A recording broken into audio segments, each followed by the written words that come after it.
Boa tarde a todos e a todas, bem-vindas e bem-vindos, tá? Estamos aqui aguardando o Vanilson entrar.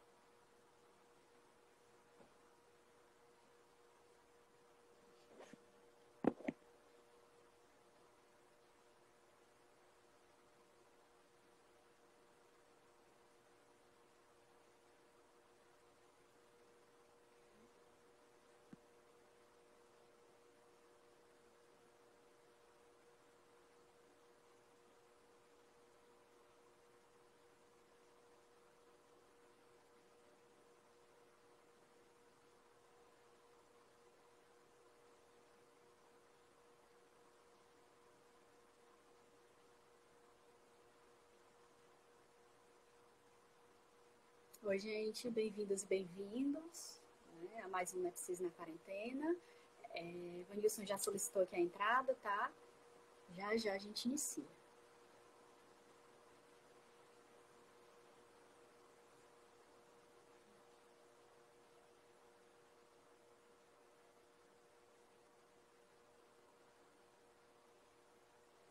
Boa tarde.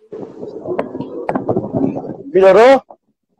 Oi, Vanilson, tô te escutando, mas não te vejo. Vixe. Rapaz, eu tava tentando entrar, aí ia para outra página, mas eu vou sair de novo e vou entrar de novo. Tá, aqui para mim ainda tá conectando, então eu vou cancelar, tá? Certo, Vou cancelar certo. e você solicita.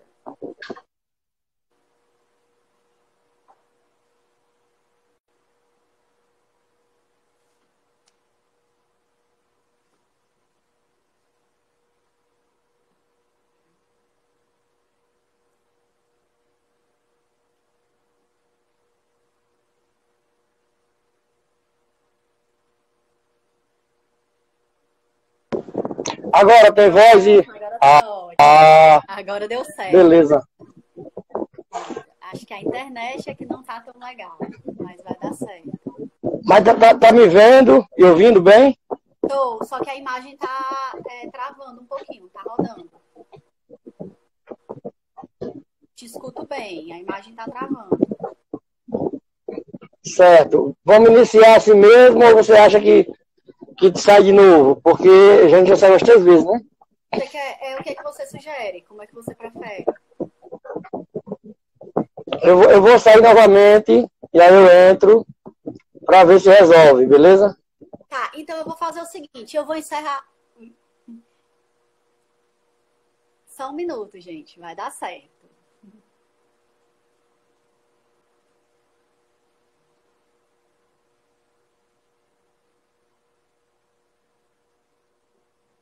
Pronto.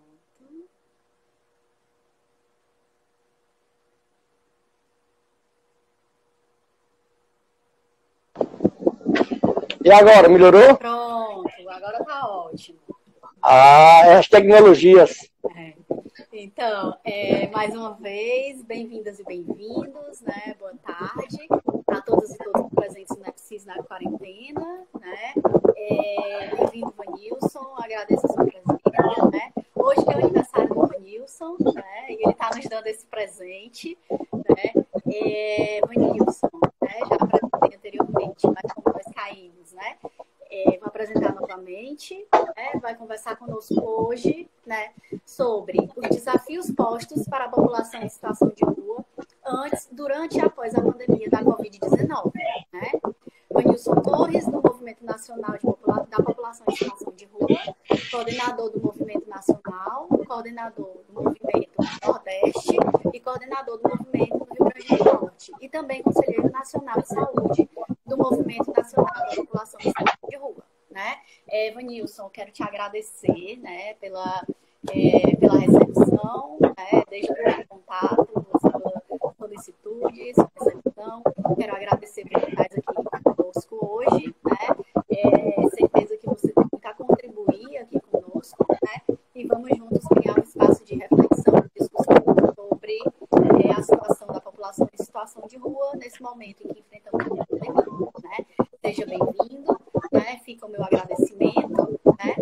a gente passa a palavra, como nós já combinamos anteriormente, né? Tempo livre para falar. Caso a live encerre, que ela encerra com 60 minutos, a gente pode reiniciar, certo? Para responder perguntas, para dar continuidade à fala. Te agradeço, te passo a palavra. Beleza, boa tarde a todos e todas os instagranautas, né, como a gente está chamando.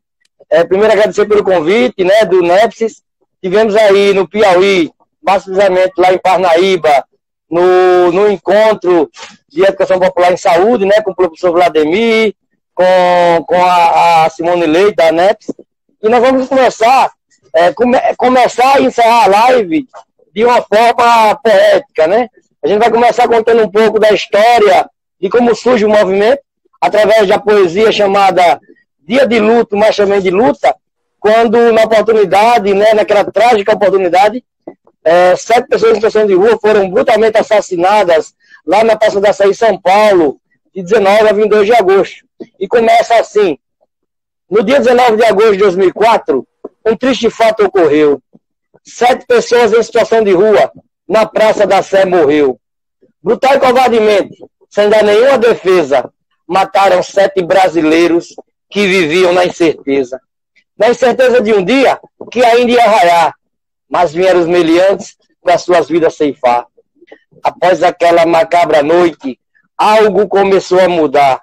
Surgiu um movimento de rua por seus direitos lutar. Começou em 2 estados, São Paulo e Minas Gerais. Hoje estamos em 19, na luta por direitos sociais. Mas não pensem que é fácil. O massacre continua quando é negado direitos à população em situação de rua. Alguns estados conquistaram direito à saúde, trabalho e até habitação.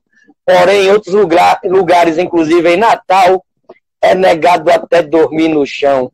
Por isso, sigamos na luta, porque nesse país nada é de graça.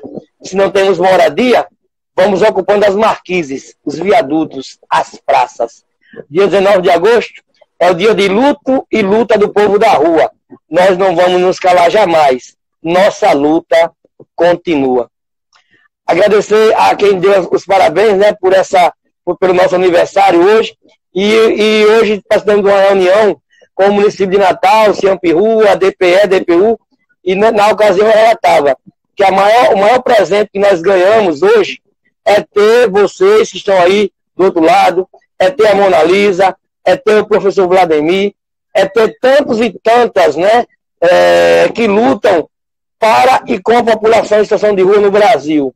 Ainda mais nesse período de pandemia, onde temos que, inclusive, resguardar as vidas da população em situação de rua, né? Mas como isso é difícil no momento desse de pandemia. Então nós agradecemos aos apoiadores e apoiadoras do Movimento Pop Rua no RN, do Movimento Pop Rua no Brasil, e até nos estados que não tem movimento, mas que tem pessoas, tipo Piauí, que não tem movimento, mas que tem pessoas comprometidas com essa causa, com essa luta, que não é a luta de uma pessoa só, mas é a luta de uma humanidade contra as desumanidades que acontecem contra essa população em situação de rua historicamente. Nós temos aqui a cartilha Conhecer para Lutar, que é uma cartilha do Movimento Nacional, onde eu gostaria de ler só um trecho, antes de iniciar na discussão, antes, durante e depois, mas que tem relação também com a questão. No trecho, a realidade das ruas.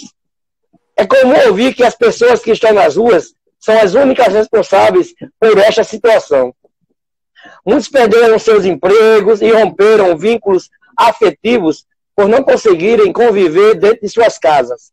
Outros, pela dependência química, tiveram estas relações agravadas. O que se vê é um processo de perdas do trabalho, da família, dos amigos e até mesmo da esperança de viver.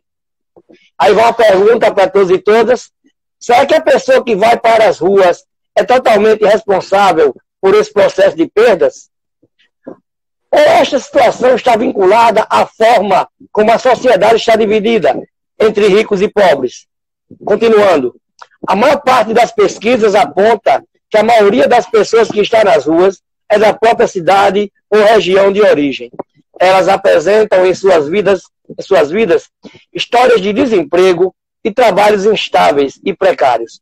como os da construção civil, ou atividades específicas de rua, como guardadores de carro e catadores de materiais recicláveis. E aí eu acrescento agora também os limpadores de para-brisas, né? Chegam a perder a própria condição de ser trabalhador ou trabalhadora. Os sentimentos de fracasso e de impotência perante a vida roubam-lhes o espaço da esperança. Então, iniciando dessa forma que a gente vai fazer esse debate, né? O debate sobre os desafios para a população em situação de rua antes, durante e após a Covid-19. A gente percebe que esse debate está latente no Brasil e no mundo. Agora eu vi aqui na TV que lá nos Estados Unidos, cerca de 60 sem-tetos já morreram de Covid-19. Eles estavam dormindo em trens lá, diante dos serviços essenciais, que tem que usar o trem no outro dia, os trens. A Prefeitura de Nova York proibiu, fechou os locais que ficam os trens, só abrindo pela manhã. Mas estão abrigando a própria rua ou os sem-tetos em hotéis, né?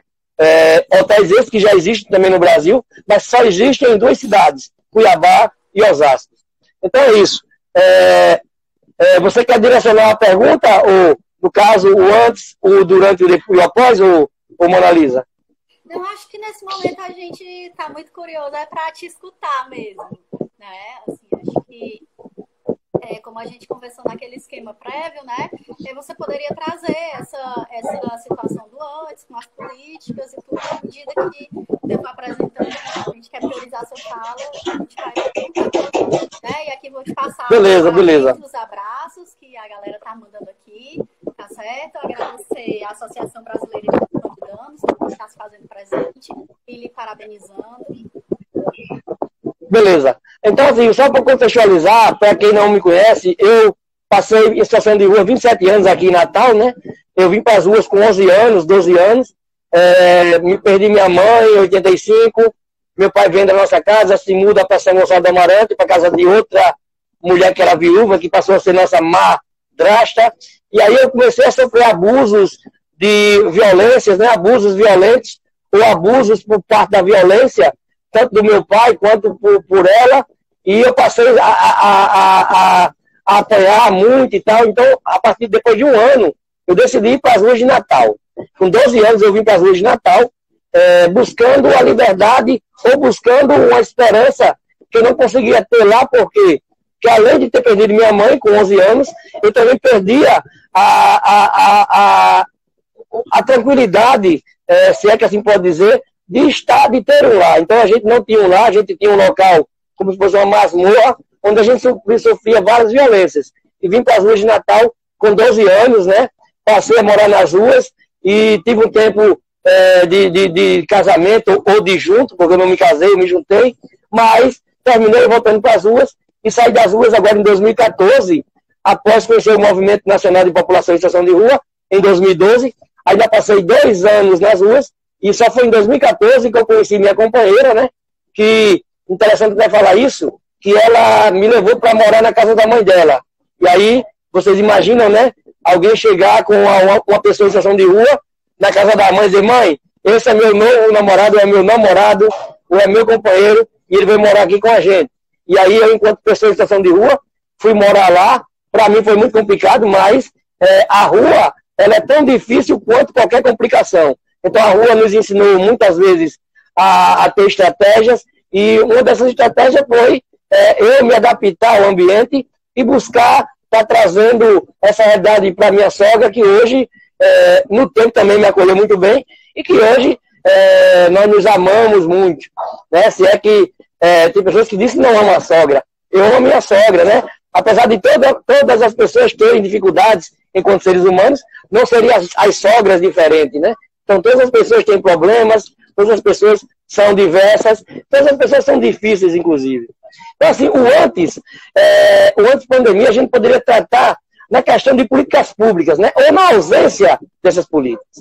Porque, assim, se a gente pensar, Piauí agora, o ano passado, foi que instituiu a política estadual para a população em situação de rua, não é isso, Mona Lisa? Isso. O ano passado ou foi já esse ano? Isso. O ano passado. E o consultório de rua, ele existe como projeto, mas ele ainda não está efetivado, né? Pois é, e aí é uma complicação porque poucos estados têm uma política estadual para essa população em situação de rua. Apesar do movimento existir desde 2004, poucos estados têm políticas, têm política estadual. E aí é importante que haja políticas tanto na assistência social, quanto enquanto consultório na rua e na saúde, mas é preciso haver também políticas públicas estruturantes, né? Coisa que, assim, no Brasil, nós do movimento e outros coletivos lutam constantemente para a implementação dessas políticas, porque se não houver uma política municipal para a população em situação de rua ou estadual, consequentemente não se haverá como cobrar políticas públicas ou a garantia delas, ou a efetivação dessas políticas. Então, assim, é importante ter essas políticas públicas, é importante que os municípios façam o aceite da política nacional para a população em situação de rua, que foi instituída depois de muita luta, através de vários coletivos, né, dentre eles o Movimento Nacional de População em Situação de Rua. No dia 23 de dezembro de 2009, é instituída a Política Nacional para a População em Situação de Rua. Cada estado, a cada município, fazer adesão e criar ou proporcionar políticas públicas, seja na área da assistência social, da saúde, ou políticas públicas estruturantes, no que confere ao artigo 5º, ou seja, da Constituição, que garante a questão da habitação, trabalho, emprego e renda, e de educação, esporte e lazer, dentre outras políticas.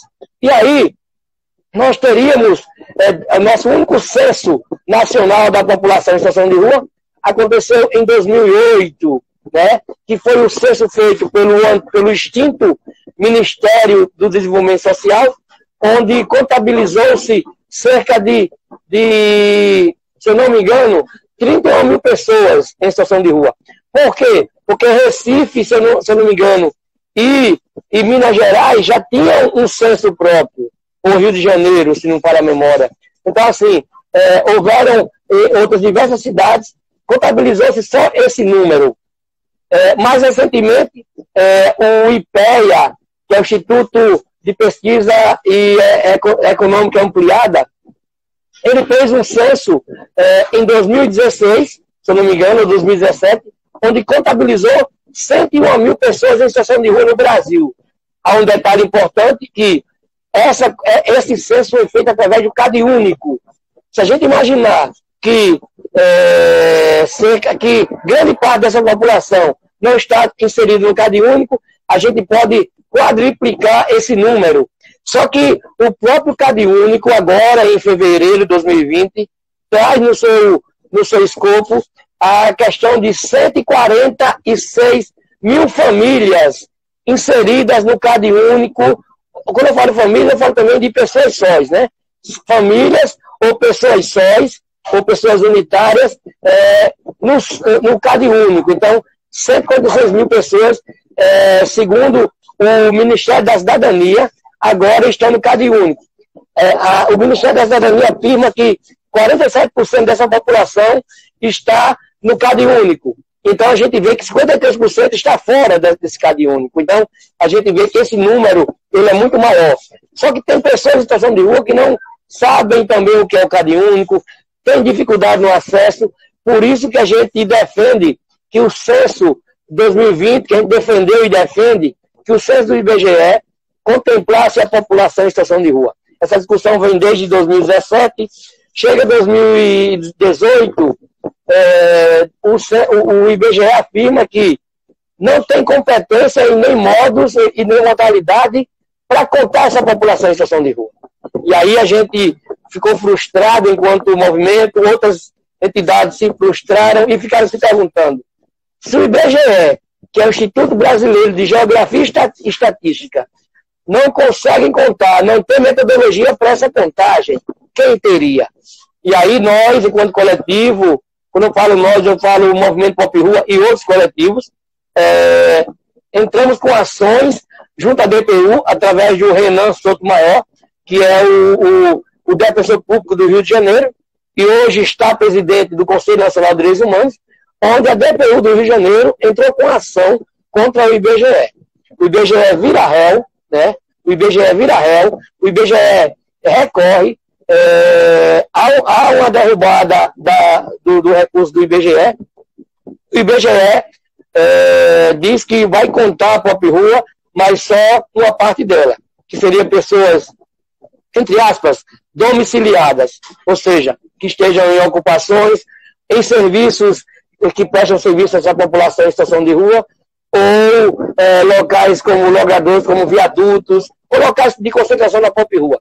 E a gente sabe que não vai contemplar toda a população em situação de rua, por quê? Porque para haver políticas públicas a nível nacional, é preciso sabermos quantos somos, onde estamos, quem somos, como vivemos. E aí, se essa parte sendo censeada, não vai dizer o tamanho dessa população. Mas, por outro lado, também já é um avanço, porque antes o IBGE nem a Pop Rua queria, ou achava, ou dizia que não tinha como contar. E aí, o censo, o Covid-19, ele vem e o censo 2020 é transferido para 2021. Daqui para lá, muitas águas vão rolar e a gente espera que a gente consiga mais avanços dentro do IBGE, né? Sobre essa questão da Pop Rua. Então, é basicamente isso, né? É importante, sim, também ter a questão do moradia primeiro, que o moradia primeiro, ele vem na perspectiva lá do exterior, que é o House First, que é modalidades de moradia. A gente tem uma discussão no Brasil de que é importante a Pop Rua ter moradia, porque tendo a moradia, ou trabalho, emprego e renda, ela conseguirá acessar outras políticas, né? Principalmente a moradia tendo, eu vou ter um endereço, né? A grande dificuldade da Pop Rua hoje no Brasil é comprovante de residência, porque se eu vou para uma empresa, deixar meu currículo e eu tenho lá o meu endereço de serviço para a população em situação de rua, seja centro pop, acolhimento, albergues, abrigos, o empresariado e as empresas não vão nos contratar. Agora, se houver iniciativa do poder público, municipal, estadual, para que haja parcerias com essas empresas, claro que vai haver alguma forma de contratação. Mas a gente vê nessa discussão para que a moradia chegue para a população em situação de rua.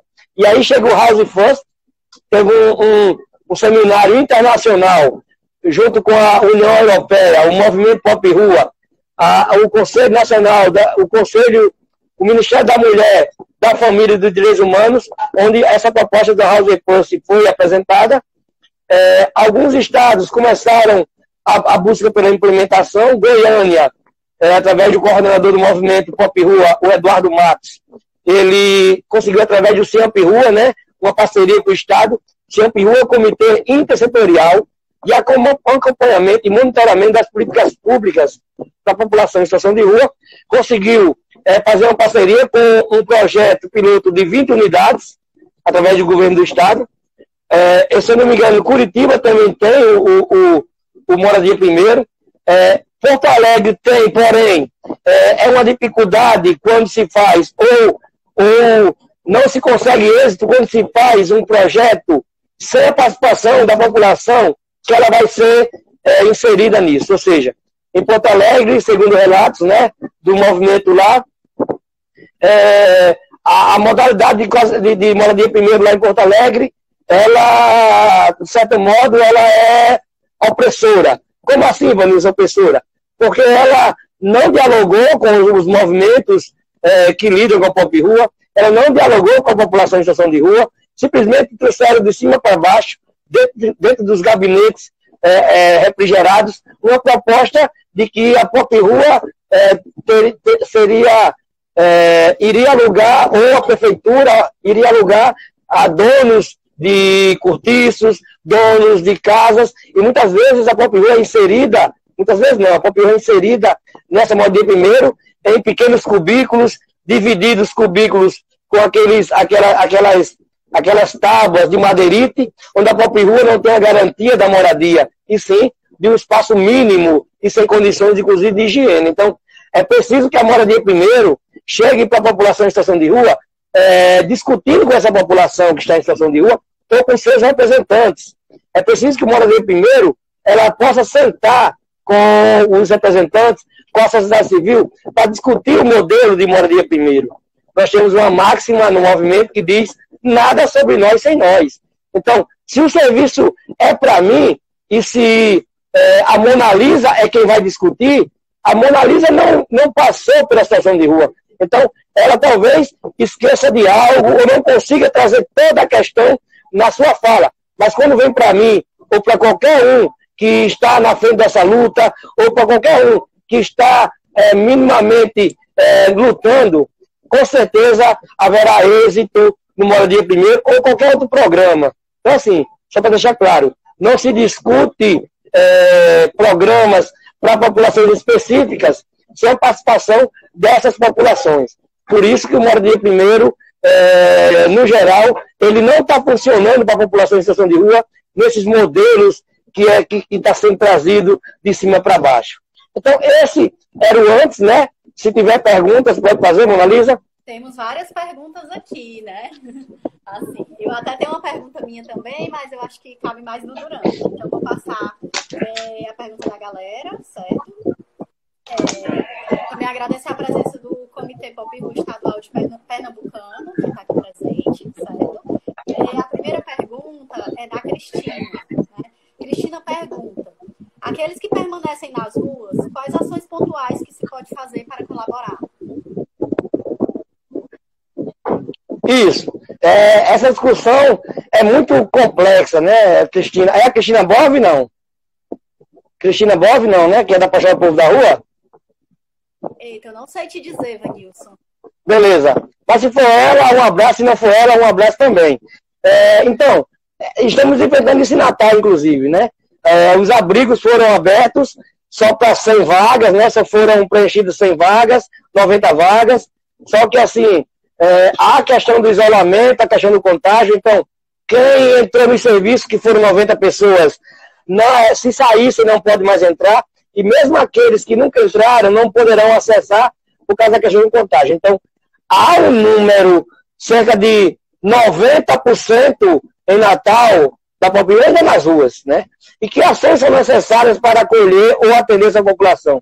Tem que ter várias ações, que a gente fala também no Durante, né?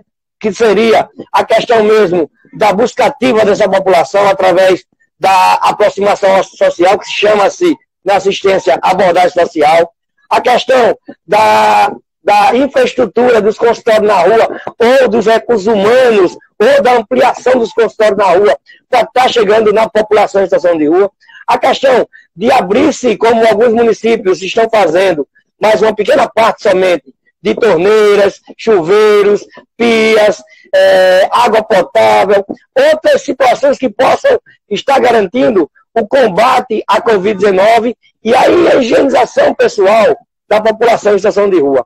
E aí não é também só isso, né? Tem outras questões que são as questões da alimentação, porque durante a Covid, e aí vocês sabem que isso aconteceu, quando se diz fica em casa, nós trabalharemos por você, alguns grupos, ou cerca de 90% dos grupos, creio que no Brasil, pelo menos aqui em Natal, foi 90% dos grupos, deixaram de fazer os trabalhos nas ruas de Natal e com certeza no Brasil. Legitimamente a campanha Fica em Casa, ela é legítima, mas é importante que haja os cuidados necessários para que a população em situação de rua, além de poder, além de repente ter que ou ser atingida pelo Covid-19 e morrer, não morra de fome, também não venha morrer de sede, né? E aí nós aqui em Natal, enquanto movimento, nós somos uma campanha chamada A Solidariedade Não Pode Entrar em Quarentena, quando a gente está dando visão e vazão a essa questão da garantia da alimentação, água potável, álcool em gel, máscaras, inclusive dentro dos abrigos de Natal também, estamos dando um suporte. Então é isso. E aí eu gostaria até de voltar para um pouco da questão do abrigo, porque quando, né, Cristina, quando se diz assim, você não pode mais entrar porque pode trazer o contágio. Para poder determinar isso, é importante que os municípios, e aí é para todo o Brasil isso, né, está acontecendo no Natal e a gente está dialogando para que isso mude, os municípios precisam criar outras formas de abrigamento. Se não pode permitir entrar no abrigamento de isolamento pelo contágio, então, para que isso seja determinado, é preciso criar outros modelos de abrigamento. Não só isolamento, e sim modelos de abrigamento para famílias, que tem um grande número de famílias nas ruas do Brasil, modelos de centro-dia, não fechamento dos centros POPs. Então, assim, a garantia de EPIs para trabalhadores, para trabalhadoras, informações em linguagem popular, tanto para trabalhadores e trabalhadoras quanto para usuários e usuárias, porque é uma doença desconhecida, muitos não têm acesso às informações, muitos não têm nem tempo, enquanto trabalhadores e trabalhadores, de ter acesso às informações, a não ser pela internet, porque no dia a dia não tem como estar lendo. Então é importante ter esses cuidados para que um local que vai ser aberto para essa população não seja um local de exclusão e de não acesso para essa população. Obrigada pela resposta, Vanilson. Passo agora para a primeira pergunta da Bela Aquino, né? Que te pergunta como pensar políticas estruturantes na pós-pandemia, uma vez que os governos estaduais e federal não viabilizam esses cidadãos, né? Aí você escolhe se você quer responder agora ou se quer falar só no pós-pandemia. Fica à vontade. Pronto. Bela Aquino, é Isabel Aquino, né? A Isabel Aquino, que é lá da Secretaria Estadual de Trabalho e Assistência Social de Pernambuco, né? A Bel, mais conhecida como Bel. Um abraço, Bel. Essa pergunta pode ficar, Bel, para o pós-pandemia, não é isso? Porque justamente a gente vai tratar no último ponto, não é isso, o Mona Lisa? Mas também pode responder agora, se quiser. Sim, fica à vontade. Mas assim, Então, aí a gente já entraria no último ponto, né? Porque a gente entraria tudo. É melhor, Bel, a gente responder no último ponto, porque a gente vai tratar de tudo isso, o pós-pandemia, beleza? Pronto, então vou passar agora para a pergunta da Leonilde Mukoyama, né? Na verdade, ela só afirma que estão batalhando em Araraquara, em São Paulo, para o consultório de rua, né? Aí tem outra pergunta da Bela Aquino, que afirma: vivemos um desgoverno de desmonte e que com essa pandemia estão realizando ações apenas compensatórias mediante a pandemia, né? Qual a forma de pressão que podemos fazer para acelerar as ações estruturadoras? Porque as políticas, elas estão aí, mas não estão abarcando esse segmento. Pronto. Então a gente já entra no segundo ponto, não é isso? Porque essa pergunta também faz parte do durante. A gente já pode entrar no segundo ponto? Nós temos aqui, temos a pergunta da Thalia, que acredito que é durante também, né? As outras questões da Bela, né? Acho que tem uma aqui que pode ser agora. Quando ela pergunta, né, como fazer esse acolhimento à população em situação de rua se não tem um real quantitativo da pop rua nos estados brasileiros? Né? Exatamente. Como é o nome dela? Desculpa. Uau. Ela pergunta também como trabalhar a consciência política dos gestores quanto às especificidades dessa população. Beleza, então como é o nome dela? É a Bela Aquino. O nome dela? Ah, Bel, né? Então pronto. Isso. É o que a gente trouxe no antes, né? A ausência de censo, do censo nacional, faz com que o governo federal, e aí é estratégico do governo federal, né? Porque durante a transição Temenaro, houve vários desmontes, mas também a gente não pode deixar de falar dos governos populares, né? Poderia ter sido feito, não o censo, porque não teria como, mas ter avançado em várias políticas, ter avançado em vários programas durante os governos populares. Pena que nosso país é governado na questão quando o partido ele tem que fazer alianças com outros para poder governar em nome da governabilidade. Mas, assim, perdemos uma grande oportunidade de estar construindo mais políticas, né, para a população em situação de rua e para outras populações durante os governos populares. Então, assim, a questão desses serviços, é importante também que os estados e municípios tenham suas responsabilidades, né? A gente sabe que é importante que o município, a cidade de Recife, faça um censo, como fez em 2008. É importante que vai fazer de novo agora, que a gente está sabendo, ou antes da pandemia iria fazer. É importante que os estados e municípios possam estar fazendo seus censos sobre a população em situação de rua, porque é lá nesses locais que moram ou que transitam as pessoas em situação de rua. Então, cabe aos municípios brasileiros estarem fazendo isso. Como conscientizar gestores, né? Acho que é através de muito diálogo e desses gestores conhecerem essa população em situação de rua. A Bela testemunha que estivemos aí em Recife, junto à Secretaria Estadual de Ação Social, né, Bel? Quando na oportunidade nós trouxemos a questão da própria rua junto com o movimento lá de Pernambuco, e nós dissemos assim para o gestor, né, que estava lá enquanto secretário, que ainda está. Nós dissemos assim para ele, viu, o Mona Lisa, que ele, não só ele, mas os gestores, eles têm o poder da caneta na mão, né? A caneta dele, ele tem o poder da caneta. Ele poderá usar para beneficiar alguém ou para prejudicar alguém. Cabe a ele usar a caneta, né? E aí, ele será lembrado antes, durante e após usar essa caneta, inclusive, para que essa caneta foi usada, em que essa caneta foi usada, ou em que benefícios trouxe para a população que essa caneta foi usada. Então, assim, é usar a caneta, mas também, principalmente, conhecer esse público, né? Porque, assim, a mídia brasileira, ela colocava que a população em situação de rua são drogados, são bandidos, são marginais, e aí não leem sobre essa população, não sabe das suas especificidades, o porquê que vai para as ruas, e a pandemia vai mostrar isso agora, né? Durante e pós-pandemia, que por ausência de políticas públicas, por catástrofes naturais, por epidemias ou pandemias, por questões familiares, por questões econômicas, por crises, ou por não aceitação familiar, por questões psicológicas, por desilusões amorosas, por desemprego, as pessoas vão para as ruas. Então, assim, não é uma questão de álcool e drogas somente. Não é uma questão de ser bandido ou deixar de ser bandido, né?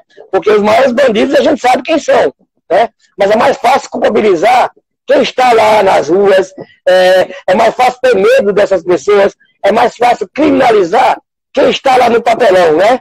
Quando quem está na mansão, ela não tem essa criminalização, porque há uma questão capitalista em volta, há uma questão de poder concentrado, mas é importante que os gestores conheçam essa população, que eles possam se reunir com a representação dessa população e possam usar o poder da caneta que ele tem no momento, ou a tinta, para beneficiar ou para trazer políticas públicas para a população em situação de rua. E aí não é favor, é dever do Estado, né? A saúde, quando diz saúde ou políticas públicas, é direito do cidadão e da cidadã e dever do Estado, né?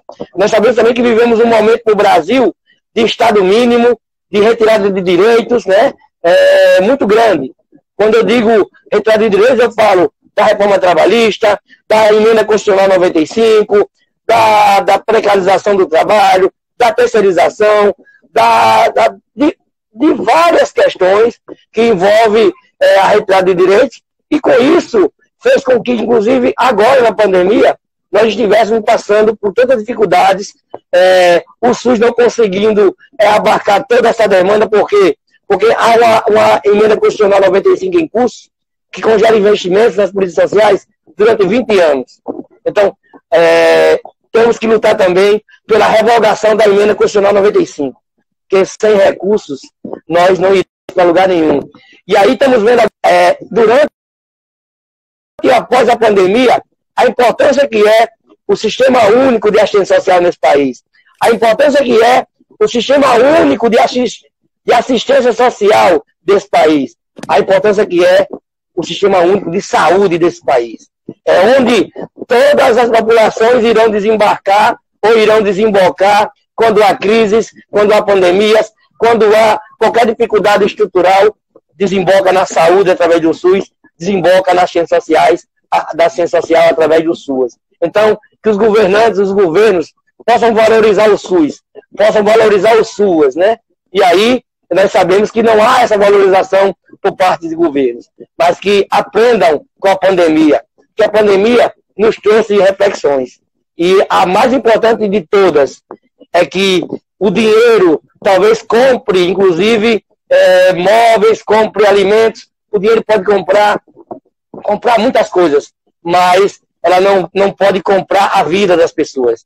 Mas é preciso investir esse dinheiro em ações de saúde, em ações de assistência, para que essas pessoas não venham a perder suas vidas por negligência do Estado, por incompetência de governantes que dizem que é histeria, que dizem que é gripezinha, que menosprezam um vírus que é tão mortal e letal e que está indo na contramão, inclusive, do mundo inteiro. Só o Brasil está indo na contramão quando diz isso. E quem vai pagar o pato, ou quem vai pagar a conta, é o povo brasileiro, chorando seus mortos, não conseguindo vê-los enterrar, não conseguindo nem chegar perto dessas pessoas. Então, que nós possamos também ter consciência de que não é uma coisa só, são várias coisas, inclusive no macro, que envolve e que faz com que nós soframos nesse momento, né? Então, 2022 vem aí, vamos saber escolher nossas representações. 2020, possivelmente, vai ter eleição para prefeito, para vereadores. Vamos escolher aqueles que estão do lado do povo, não contra o povo, com seus projetos, com suas emendas, com suas falas preconceituosas, racistas, fascistas, demagogas e, consequentemente, atingem toda a população brasileira. Vanilson, ainda nessa dimensão do pré-pandemia, né, Carol te pergunta, né, fala-se muito dos inúmeros desafios e das perdas encontradas na vida no trecho. Diante da sua experiência, você consegue eleger potencialidades de viver na rua? Existe? Sim, claro. É a Carol Gomes, lá de Salvador? Não, deve ser. Carol Castro, de Parnaíba. Ah, Carol Castro, pronto. Olha só, claro que existe, né? Eu acho que eu sou um exemplo dessas potencialidades, não me gabando, mas quem está na rua, inclusive, são sobreviventes de um sistema, né? São sobreviventes de uma masmorra. Quem está na rua é a classe trabalhadora. Eu acho que a gente, enquanto brasileiros e brasileiras, não acordamos ainda para isso. Quem está nas ruas desse país é a classe trabalhadora oprimida desse país, que por diversas situações vão para as ruas. Quem está na rua, é claro que tem pessoas que nasceram nas ruas, mas a maioria tem casa, tiveram casa. A maioria tem uma história por trás. Então, assim, há potencialidade sim, porque se você imaginar que lá em Recife, Pernambuco, tem 2 professores nas ruas, que é um de sociologia, né, que a Bel aqui não conhece, tem outro professor, temos psicólogos nas ruas, temos advogados, temos até milionários nas ruas. Você acredita nisso? Tem milionários nas ruas, é só você buscar aí na internet, você vê que são pessoas que se desiludiram com alguma situação na sua vida, desilusão amorosa ou existencial, e buscam na rua essa liberdade, buscam na rua esse fazer. Então, assim, existe. Por isso que a Pop Rua é heterogênea. Por isso que ela é diversa. Porque ela abarca toda a população brasileira. Porque existem todas as populações em situação de rua. E essa população em situação de rua, ela tem sim essa potencialidade nas ruas. Temos profissionais de diversas áreas, temos artistas, temos pessoas que, antes de tudo, são guerreiros e guerreiras nas ruas desse país, né? E sobrevivem em meio ao caos, em meio à fome, em meio à incerteza, inclusive, se vão amanhecer vivos ou vivas. Então, assim, Carol Castro, assim, potencialidade nas ruas. Carla ainda pergunta como os movimentos da população em situação de rua vêm se fortalecendo com os demais movimentos de outros estados, né? E registro também aqui a presença de Campo Grande, Mato Grosso do Sul. Isso. Mato Grosso nós não temos movimento lá, infelizmente, porque onde tem movimento, a luta se torna mais dinâmica, mais acessível. ela fala durante a pandemia, porque na pandemia está uma sobrecarga muito grande, não só para o movimento Pop Rua, mas creio que para toda a população brasileira, para todas aquelas pessoas que, inclusive, estão trabalhando em home office, né? Porque quem pensa que não, quem está em home office não trabalha, trabalha mais do que quem está mesmo no dia a dia trabalhando. Então, a gente tem essa consciência que é importante se relacionar com os movimentos, só que na história do Brasil, dos movimentos sociais, há aquela questão de cada um seu quadrado, infelizmente. Nós defendemos, inclusive, que haja essa junção, que haja essa luta coletiva. Porque quando eu luto só por mim, eu quero isso, e aí o movimento LGBTQI+, diz, não, eu quero isso, os ciganos dizem, eu quero isso, termina esse querer, esse isso, ficando fatiado, e não contemplando as necessidades dos movimentos. Então é importante, sim, termos essa luta conjunta. E aí, há muito tempo que eu digo isso. Quando saiu o Ninguém Solta a Mão de Ninguém, eu digo sempre, é muito lindo, maravilhoso, sensacional, ninguém solta a mão de ninguém. Mas será que não é preciso, primeiro, pegar na mão e na mão de cada um? Será que não é preciso dar as mãos para que a gente pegue? Será que a gente está pegando nas mãos da população em situação de rua, do LGBTQI+, do povo cigano, do povo indígena, dos povos quilombolas, dos povos de terreiros? Será que a gente está pegando nas mãos das profissionais do sexo? É preciso fazer essa reflexão para saber se é válida essa questão de que ninguém solta a mão de ninguém. Repito, para não soltar a mão, primeiro tem que pegar na mão das pessoas. Porque só a questão do discurso é muito lindo, mas é preciso, nesse momento de pandemia, antes, durante e após, ter a prática, ter a ação. Então, pegar na mão é lindo, mas primeiro estenda a mão ou pegue na mão de outros semelhantes, seja ele Pop Rua, LGBTQI+, ou outro segmento social desse país.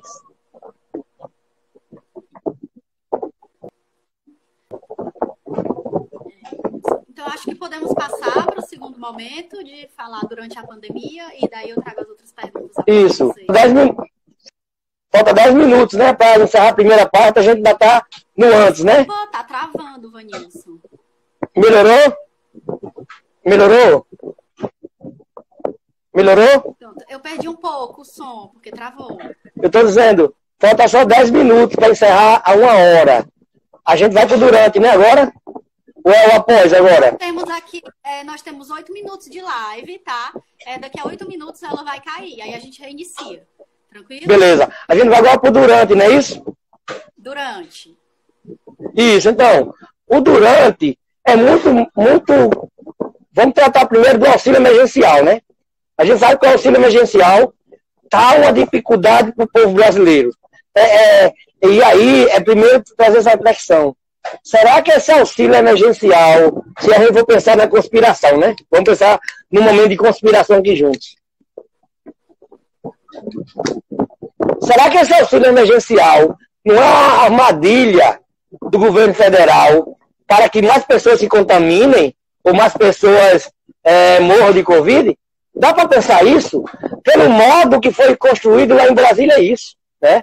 Se você perceber que em todas as cidades, municípios do Brasil, as pessoas estão se amontoando na frente das caixas econômicas. Se a gente pensar da dificuldade que é, inclusive, completar aquele ciclo azul no Caixa Tem. Se a gente pensar que o acesso ao código só demora 1 hora e que milhares e milhões de pessoas estão tendo que ir de madrugada para as filas dos bancos para acessar esse benefício, eu acho que não se torna conspiração, não. É fato de que há uma desorganização, né, através dos pensantes, entre aspas, federais, onde construíram lá nos seus gabinetes e sem imaginar que mais do que eles pensavam, iriam buscar esse acesso. Eles pensavam 25 milhões, temos mais de 50 milhões de pessoas buscando auxílio emergencial. Mas como está difícil acessar esse auxílio emergencial? Para as pessoas que têm casa. Agora vamos para a Pop Rua. Enquanto as pessoas estão tentando receber, porque já estão cadastradas, nós da população de situação de rua, que não temos CAD único, que não estamos no Bolsa Família, já estamos vendo formas de cadastrar. Então, assim, a situação tão complexa que não é pensada para a população brasileira, inclusive, que traz todas as dificuldades, né? O acesso a esse auxílio emergencial, tão importante, mas tão pouco, inclusive, que seria só R$200, que aumentou para 600. Mas é muito pouco ainda diante do caos que essa pandemia vem trazendo para o povo brasileiro. Então, assim, é um auxílio super importante, mas que a gente vê várias dificuldades a nível de governo federal para a sua implementação, para a sua resolução e para o seu recebimento. Então, esse é um ponto que a gente gostaria de trazer no início e do durante. E aí, voltar a falar sobre a revogação da EC 95, que é importantíssimo no momento de pandemia, pós-pandemia, e para o resto da história do Brasil, não termos uma contenção de gastos num país tão desigual, num país tão rico, tão desigual, e que os três poderes têm todos os tipos de auxílio, quando a população brasileira, muitas vezes, não tem nem onde morar. Né? Muitas vezes não. A população não tem nem onde morar. Então, que a gente possa fazer essa reflexão. A questão dos abrigamentos, né? A questão do isolamento. É importante ter outras formas, outros modelos de isolamento, ou outros modelos de abrigamento para essa população em situação de rua. É importante que a Popurua possa ter a sua higienização pessoal nas ruas do Brasil, para aqueles que não estão abrigados em isolamento, outros modelos. É preciso ter água potável disponível nas ruas, porque existe uma discussão. A Popurua não quer se tratar, está com tuberculose, não quer tomar o remédio. Sim. Como é que essa população vai tomar o remédio se não há água potável? Se não há garantia da segurança alimentar e nutricional que requer o tratamento da tuberculose? Então é importante também trazer isso nesse momento do durante. Pias nas ruas, chuveiros nas ruas, cuidados nas ruas, seja de saúde, de assistência ou outros cuidados nas ruas, porque existe, vou repetir, um grande número de pessoas nas ruas, não estão nos abrigamentos. E aí vem a questão durante o desemprego, né? Durante a pandemia está tendo já as pessoas sendo desempregadas por causa da questão do isolamento social. Tem uma fome gritante vindo das periferias e invadindo as ruas do Brasil. Nós que fazemos trabalho nas ruas, que estamos fazendo agora enquanto movimento, estamos vendo isso. Buscando alimentos, né, nas ruas. E aí teria uma pergunta ou a gente já vai reiniciar? Porque a gente terminou aqui o durante. Temos várias perguntas, né? Mas como nós temos aqui só 3 minutos, eu sugiro que a gente encerre e volte para as perguntas. Beleza. Então, gente, vamos encerrar a live e voltar com as perguntas, ok? Porque senão nós vamos cair no meio da resposta.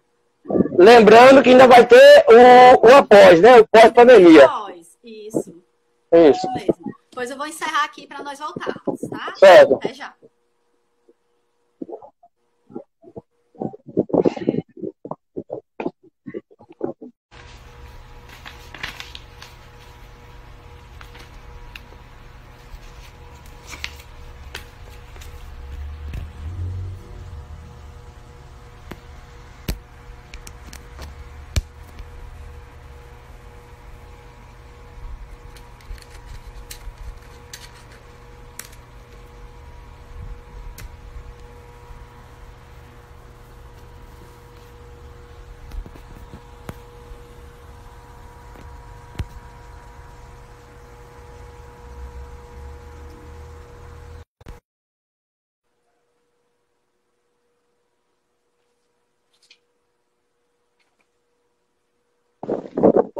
Opa, tá normal aí?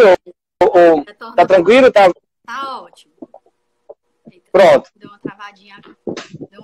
É bom esperar um pouco pro pessoal entrar, né? Sim. O pessoal tá entrando aqui aos poucos.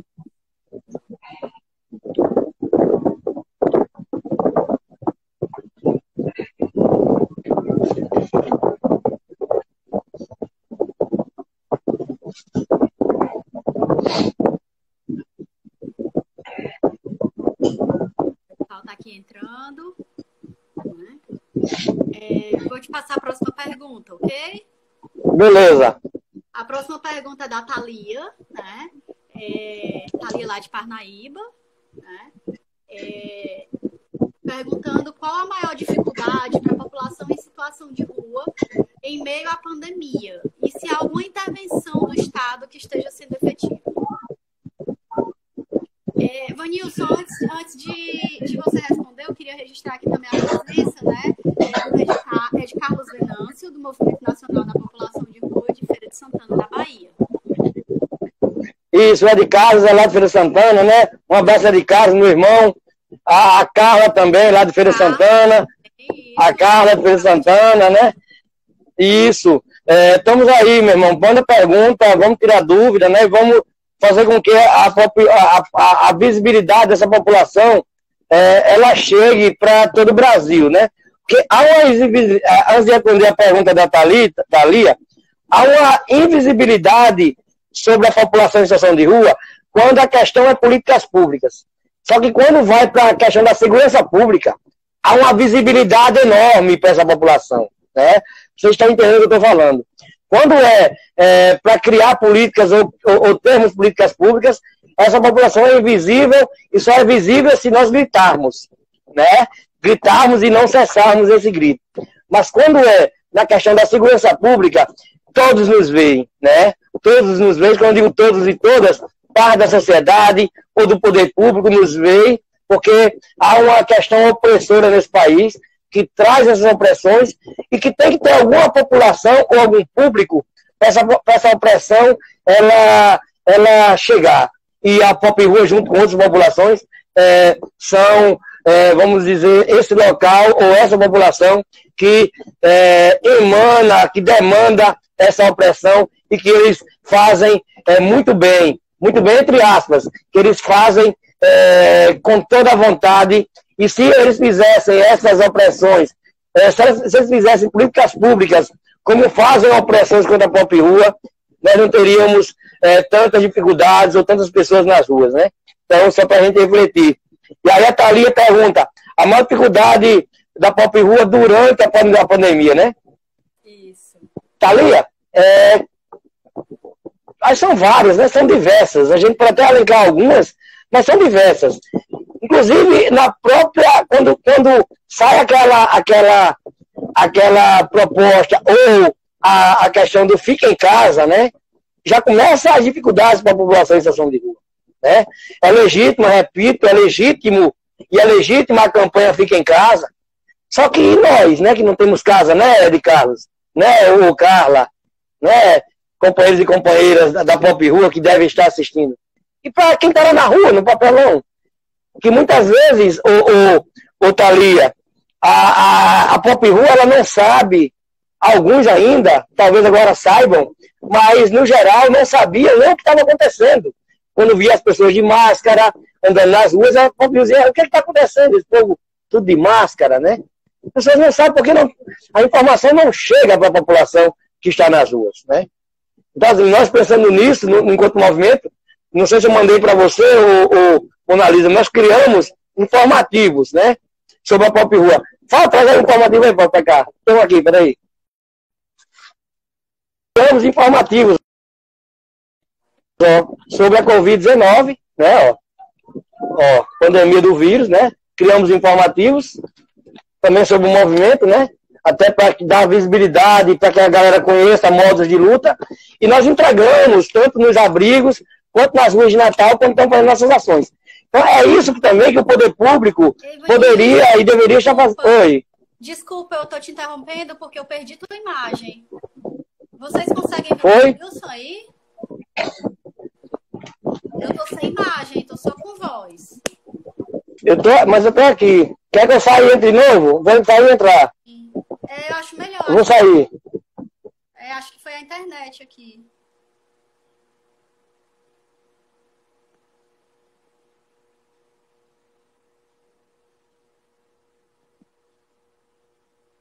Pronto, só um minuto, gente. O Vanilson tá voltando.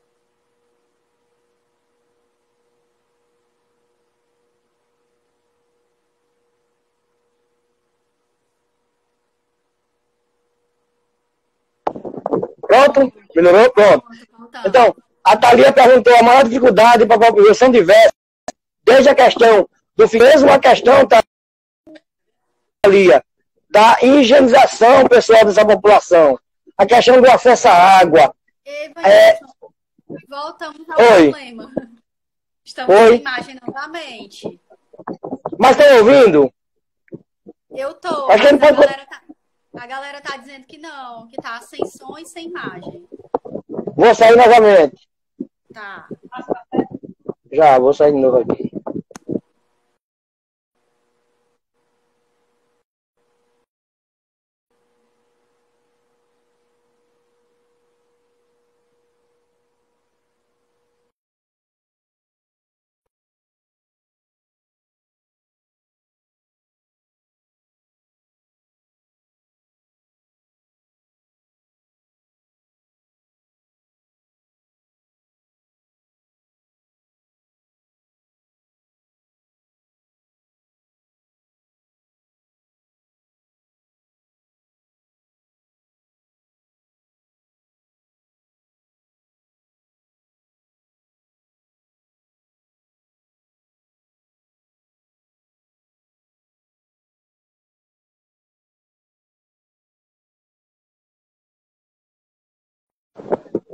Deu certo agora? Tá vendo agora, ô Mona Lisa? Tá vendo?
Aguardando o Ronilson, falando com ele aqui.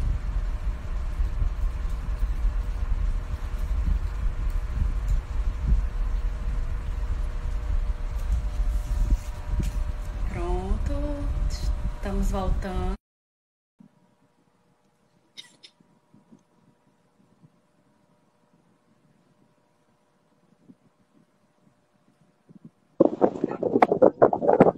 Deu certo agora? Pronto, acho que agora... Então, estava... Tá ouvindo bem? Sim, você estava respondendo a pergunta da Thalia, né? Isso. Então, as mais... Isso. São várias, né, Thalia? São várias. Até os companheiros que estão aí na live podem estar trazendo também, né? São várias dificuldades, né? Desde o acesso à água, a questão do acesso à alimentação, da segurança alimentar e nutricional, o acesso ao serviço de saúde, que se antes da pandemia já tínhamos dificuldades, e aí quem é do consultório na rua sabe disso, que há uma dificuldade do acesso à saúde para essa população. Por isso que foi construído o programa de consultório de rua e na rua, né? E aí, para ter essa ponte no acesso, mas há uma dificuldade mesmo antes da pandemia, imaginemos agora, durante a pandemia, onde a Pop Rua ela não consegue, muitas vezes, acessar esse serviço de saúde. Outra dificuldade que eu poderia trazer aqui, que aí perpassa o antes, durante e o após, Thalia, é a questão das audiências de custódia para a população em situação de rua. Né?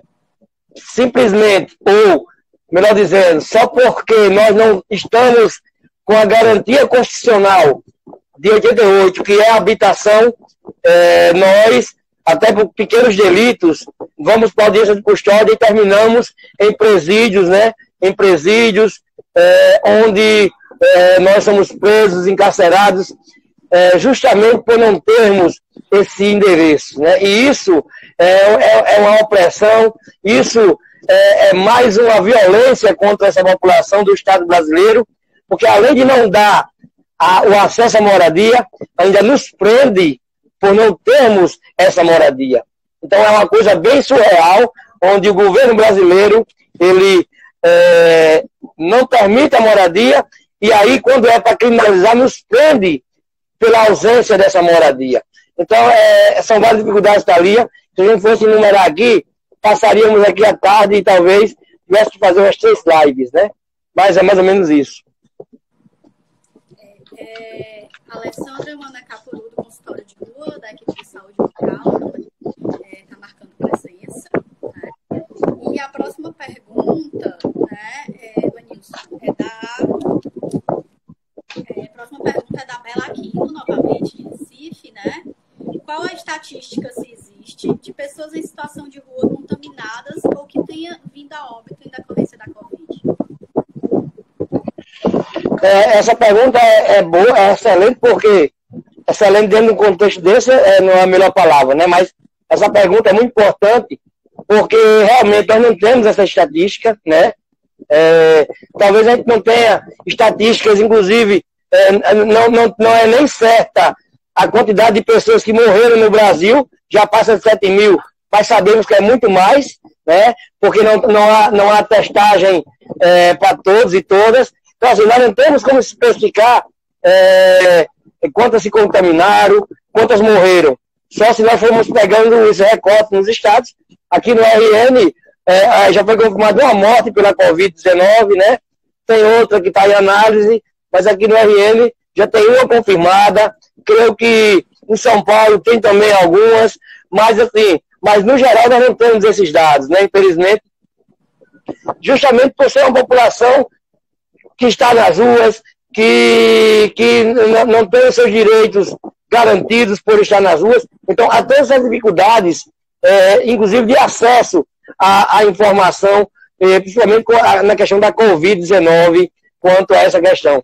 Nós vamos ficar sem responder, e eu creio que o Brasil mesmo não tem resposta para isso, enquanto governo, enquanto Secretaria Nacional de Direitos Humanos, enquanto Ministério da Mulher dos Direitos Humanos, não há resposta por sermos ainda, infelizmente, invisibilizados dentro dessa visibilidade cruel que é a Covid-19. Infelizmente, né? E a Bela fala agora que em Pernambuco também não tem essa estatística, né? Como você disse. Acredito que no Brasil não tem. Carmen te pergunta, né? Quais ações da gestão da rede socioassistencial estão sendo feitas aí no seu município? Pois hoje a gente teve uma reunião, Carmen, como eu falei no início, das CENTAS, que é a Secretaria Municipal de Trabalho e Assistência Social, CETAS, que é a Secretaria Estadual de Trabalho e Assistência Social, Defensoria Pública do Estado, da DPU, da União, tivemos também o CIAMP Rua, o Conselho Municipal de Assistência Social, onde nós estamos vendo alternativas e buscando a ampliação tanto dos abrigamentos e modelos de isolamento, quanto a ampliação dos modelos de abrigamento ou dos serviços assistenciais. Em Natal, hoje, nós temos abrigadas, infelizmente, até sexta-feira, 48 pessoas, das 90 que foram abrigadas, e aí há uma demanda latente, grande e urgente nas ruas, né? Temos só 3 espaços de abrigamento, no caso do isolamento, são 2 escolas e o prédio que funcionava, o Centro Pop e o albergue. O albergue Centro Pop, quando sai o modelo de isolamento, 27 de março, são fechados esses 2 espaços, e a nossa luta foi pela reabertura do Centro Pop. O Centro Pop foi reaberto semana passada, está funcionando segundas sentas, de segunda a segunda, sábado, domingo, feriados, de 8 a 17, mas nós sabemos que só temos um Centro Pop, nós sabemos que a demanda da Pop Rua ela vai crescer, né? Nós sabemos que vai crescer, então nós estamos em busca, em Natal, de mais equipamentos, seja de isolamento ou não, ou outros modelos, mas também estamos incidindo na questão estruturante da política, ou seja, pensando já no pós-pandemia, estamos buscando, durante e pós-pandemia, a garantia de aluguel social, de auxílio moradia, porque existe muitas pessoas nas ruas, famílias, né? Existe também um déficit em Natal, porque não existe a questão de políticas públicas, a não ser na questão do consórcio na rua e nas questões socioassistenciais, né? Não existe, a população não é contemplada no aluguel social ou no aluguel social do município, porque só é para calamidade, né? E aí foi uma discussão interessante na última reunião, porque a Centas trouxe, não, mas o aluguel social é só para quem teve suas casas danificadas. Vendo essa questão das casas danificadas, da casa sem conseguir mais ter acesso para pessoas morarem, e aí a gente trouxe essa discussão também, e nós, população em situação de rua, que nem casas para termos elas danificadas, nós temos. Então, a questão é de entendimento, né, enquanto gestão, de que essa população que está nas ruas, ela é também uma população que deveria ser garantida o aluguel social, ou auxílio moradia, ou programas habitacionais, né? Com essa pandemia, a necessidade de acolhimento ou de abrigamento, seja de qualquer forma, ainda é maior agora. Então, é importante que as gestões que estão ouvindo essa live, ou que, por acaso, venha a ver, entendam que a população em situação de rua, ela está à margem das políticas. Nesse momento, o Brasil está à margem das políticas, mas ela tem direito a essas políticas. Quando a gente diz que é para quem teve a casa danificada, para quem teve a casa destruída ou em perigo de ruína, e que nós não conseguimos compreender que quem está nas ruas está lá sem nenhuma proteção enquanto paredes, não compreendemos que essa população ela tem direito também a isso. Mas aí vem a questão burocrática das leis, né? Das leis que nos matam, das leis, da lei burocrática que não nos permite os acessos, e como isso é difícil, né? Num país tão desigual, num país onde 1% detém a maior riqueza e 99% detém a pobreza, a miséria, a falta de políticas públicas. Então, é uma luta desigual, mas que isso vem desde 1500, né? Não nos enganemos que isso vem desde a nossa invasão pelos europeus, né? Eu digo invasão porque não houve descobrimento. Essa piada do dia 22 de abril de descobrimento é para quem não tem, a crítica na sua mente, ou para quem não tem uma ciência crítica da história do Brasil. Não houve descobrimento, todo mundo não sabendo disso, só que nos nossos livros colocam enquanto descobrimento. Não, houve uma invasão onde nosso país está sendo roubado desde 1500 e hoje ele está sendo furtado em outras formas, né? Seja na venda do pré-sal, seja na doação lá de Alcântara, no Maranhão, seja pela entrega das terras indígenas, seja pela entrega da Amazônia, que é o pulmão do mundo, ao capital estrangeiro, ao Império Americano. Então, essas desigualdades que fazem com que o povo brasileiro ele sofra tanto e que mais pessoas vá para as ruas de Natal, do RM do Brasil. E aí, a gente começou falando sobre o que tem aqui em Natal. Então é isso. Tem muita luta, né? Mas também é preciso ter consciência do dever da gestão. A gestão tem que ter a consciência de que se ela está lá enquanto gestora, é para ela determinar e fazer as políticas acontecerem. Não se esquivar, ou muitas vezes dizer que está difícil, assim, está difícil. A gente sabe que está difícil, a gente sabe dos limites existentes diante da pandemia, mas é preciso que a gente tente fazer também as coisas acontecerem, né? Não achar que não vou conseguir porque está assim, assim, assim. Porque a gente sabe que se a gente for com esse pensamento, não sai do canto. Então é importante que as gestões, mesmo em meio a uma pandemia, garantam, sim, abrigamento, condições dessa população em situação de rua ficar viva por pós-pandemia. Tem algumas pessoas comentam aqui, né, enfatizando a importância da moradia digna, né? Márcia Lopes diz que está presente, mas não consegue escutar, né? Alguém além dela está com problema no som. José Marques, conselheiro de Políticas Públicas e coordenador nacional do Movimento Nacional do Maranhão, também está presente, né? E passamos, então, para a próxima pergunta da Carmen também, né? Como fazer com usuários de crack e outras drogas para que eles permaneçam nos abrigos nesse período? Primeiro, a Márcia Lopes, viu, Mona Lisa? A Márcia Lopes, ela foi ministra da Cidadania, né? Márcia Lopes, um abraço para ela, mesmo ela não ouvindo, mas creio que depois ela vai ver a live, talvez, eu acho que vai ser salva, né? Você pode salvar depois, Mona Lisa, eu mando para ela.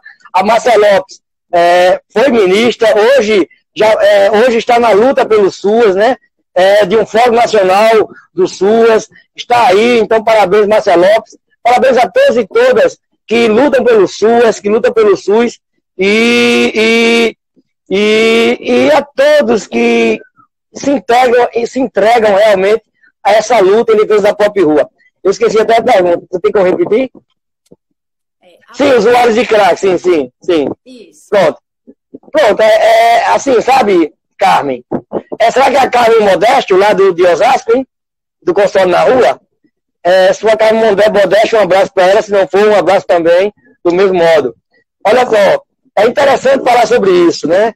A questão do álcool e drogas no Brasil, há uma criminalização contra quem é usuário, e principalmente para quem está nas ruas, né? Sendo usuárias e usuários. Só que assim, e aí eu me lembro, uma vez aqui em Natal, quando uma pessoa na audiência pública, sabe, Mona Lisa? Falando sobre pop rua no município de Natal, a gente trazia a questão da habitação da pop rua. Aí a pessoa disse assim, não, mas primeiro tem que se internar para deixar de usar drogas e tal. E aí eu trouxe, né? Claro que eu não ia ficar calado, até porque eu tenho um pouco de imperatividade, sou taurino, né? E tem toda essa questão de não me ficar calado, talvez seja um defeito, mas às vezes é uma virtude. Então eu disse assim para ele, não, meu amigo, não, porque nesse momento, inclusive no Brasil, no mundo, as pessoas estão fazendo uso de drogas lá nas suas suítes, lá em seus apartamentos luxuosos. Então a questão aqui não é o combate ao tráfico, o combate à droga em si, mas sim de populações que usam ela.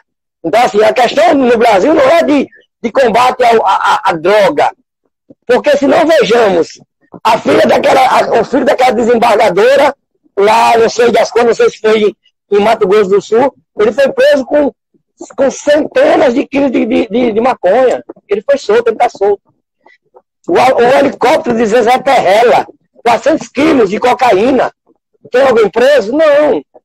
Agora, vá nas periferias, onde há desigualdade social, onde há toda uma conjuntura desigual, que não permite, inclusive, as pessoas se manterem, onde a justiça, através dos poderes da polícia, vão prender pessoas que são pequenos traficantes, né?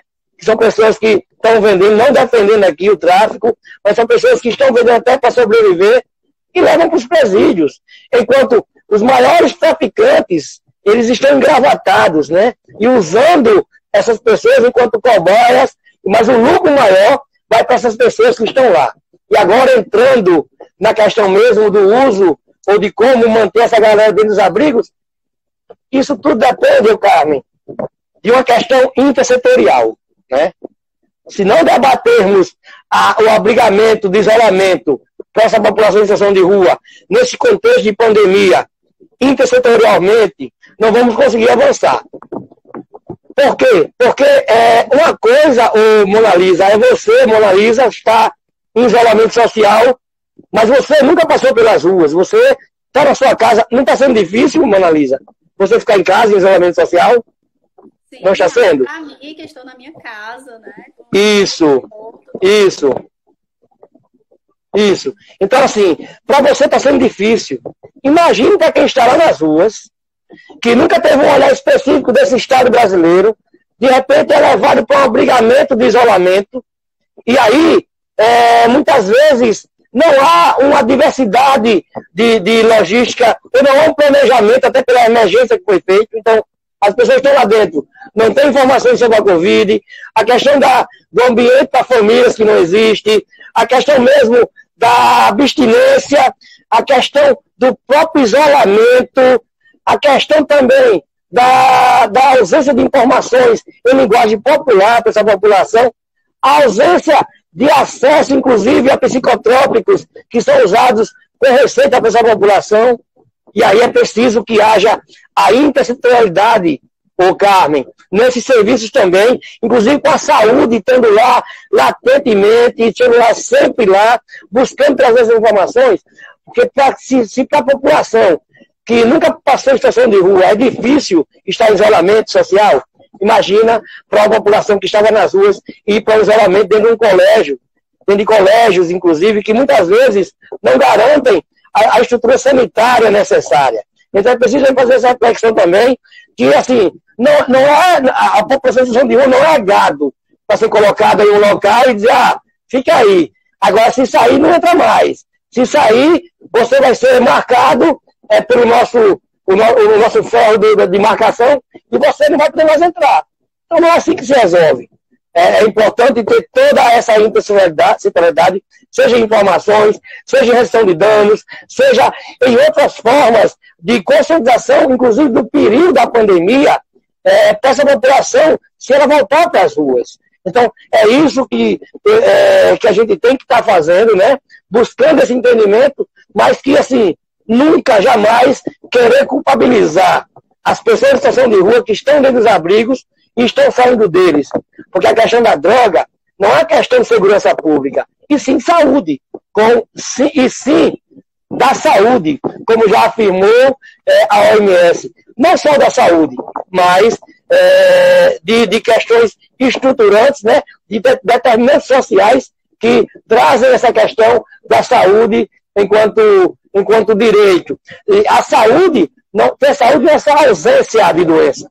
Ter saúde é ter bem-estar físico, mental, social, é ter a dignidade para escolhas, é ter oportunidades e locais adequados para que ela possa estar nessa situação. Vladimir, né, professor Vladimir, agradece aqui, Vanilson, pela leitura do Mundo da Pop Rua, né? Rebeca comenta que a guerra às drogas é um projeto de exterminação de pessoas específicas, né? E Kleber também, na mesma linha, comenta aqui, não existe guerra às drogas, e sim contra os mesmos favorecidos. Né? A guerra se faz contra pessoas, né? Pessoas pretas e de favela. Saindo, pois, é insuportável viver dessa forma. Né? Kleber ainda comenta aqui, se quem tem privilégio não aguenta, imagine quem não tem o que comer. Né? E aí, Vanilson, antes de você seguir para o pós-pandemia, eu te passo ainda a pergunta do Ed Carlos Venâncio, né? Do Movimento Nacional de Feira de Santana, do Movimento Populacional, Movimento Nacional da População de Feira de Santana, né? Ele te pergunta como está o nosso diálogo com o governo nacional para garantir o direito à moradia, trabalho e saúde. Então, o Ed Carlos, assim, antes da pandemia, você já sabe que a gente teve um processo de impeachment, né, um processo de golpe nesse país, onde tiraram Dilma, né, falando que pedaladas eram um crime, só que com 2 dias o nosso Congresso determinou que pedaladas não eram mais crime. Então, assim, houve uma ruptura democrática, institucional, e aí assumiu o Temer, onde começou essa retirada de direitos, né, a gente sabe muito bem, E aí se estendeu até agora a transição Temenário, né? Vamos chamar a transição de Temenário, né? Trazendo o restante dos desmontes. E aí, o governo Bolsonaro, quando assume, a primeira atitude que ele faz é baixar a portaria 9759, que tenta fechar conselhos de direito, fóruns, comitês, espaços de debate da sociedade civil. Só que ele não consegue fechar alguns, né? Até fechar alguns, inclusive o nosso CIAMP-RUA Nacional foi atingido por esse decreto, o Conselho Nacional de Direitos Humanos não foi atingido, mas o governo do governo Bolsonaro ainda consegue mudar a secretaria do Conselho Nacional de Direitos Humanos. O Conselho Nacional de Saúde também não foi atingido totalmente, mas houve redução do recurso, do orçamento do Conselho em 30%. Então, assim, houve uma ruptura, inclusive, da importância do controle social a âmbito de Brasil.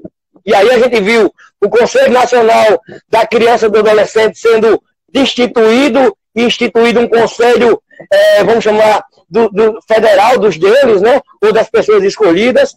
O Conselho Nacional da Defesa da Criança e do Adolescente voltou agora novamente, depois de muita luta, mas houve essa ruptura do diálogo. O governo federal, não é importante ouvir a sociedade civil, não é importante ouvir a sociedade organizada. O governo federal, ele não gosta e não quer diálogos, né? E aí a gente percebe que não houve mais avanços, porque o Minha Casa Minha Vida foi extinto, o Ministério das Cidades foi extinto, agora quem assume é o Rogério Marinho, que é daqui de Natal, do RN, que ele assume agora o Ministério do Desenvolvimento Regional, só que antes ele foi relator da reforma trabalhista lá atrás, que já lascou o povo brasileiro. Ele foi também secretário da Previdência, antes da reforma da Previdência, onde também tirou direitos da população brasileira, agora está nesse Ministério do Desenvolvimento Regional. Então, assim, a nível nacional, a partir desse momento, dessa ruptura, acaba-se os diálogos, não por parte da sociedade civil, mas sim pela negligência, o egocentrismo do governo federal em achar que população não deve dar pitaco, que a sociedade civil não tem o que falar ou não tem o que colaborar. E com isso, nós temos dificuldades, inclusive, de estar dialogando a nível federal. E aí o exemplo é o novo modelo que nos ofereceram antes da pandemia, do CIAMP-RUA, que seria 6 representantes do governo federal, 5 representantes da sociedade civil, para disputar vagas entre todas as instituições, e somente teríamos reunião presencial com quem morasse em Brasília. Quem morasse fora de Brasília teria que fazer como a gente está fazendo agora, online, e só 2 horas. Então, assim, não existe mais esse diálogo, porque o governo federal ele não dialoga, ele oprime. Exemplo maior foi agora contra os profissionais da saúde, contra as enfermeiras, foi também contra agora, na manifestação agora de domingo, onde jornalistas no dia da imprensa foram agredidos. É quando o governo federal tenta flexibilizar ou acabar com o isolamento social. É quando ele afirma que é uma gripezinha, que é um resfriadozinho, e que vai morrer mesmo, que vai contaminar 70% da população. E aí a gente percebe que é um governo genocida, sabe, Ricardo? Que é um governo que veio, como diz lá em Apocalipse, é o governo da deixa do Apocalipse, pode gravar, é um governo da deixa do Apocalipse que veio para matar, roubar e destruir. Não importa, é um cavaleiro do Apocalipse, porque está escrito lá nas Escrituras, para quem acredita, para quem não acredita, mas está escrito que enganarão a muitos, como aconteceu, que vem para matar, roubar e destruir, está mostrando nessa pandemia que é verdade. Mostra nessa pandemia que já tem 7 mil mortos, mostra nesse auxílio emergencial que é uma forma de contaminação da população. Então, o diálogo ele se acaba quando uma das partes não quer dialogar, né? nós, enquanto Movimento Nacional da População em Situação de Rua, o Brasil, enquanto controle social, busca esse diálogo. Pena que esse governo, ele não dialoga, ele oprime. Infelizmente, né? O governo operando uma necropolítica, né? Como as pessoas estão colocando. Podemos, então, passar para as perspectivas pós-pandemia, Nilson? Isso.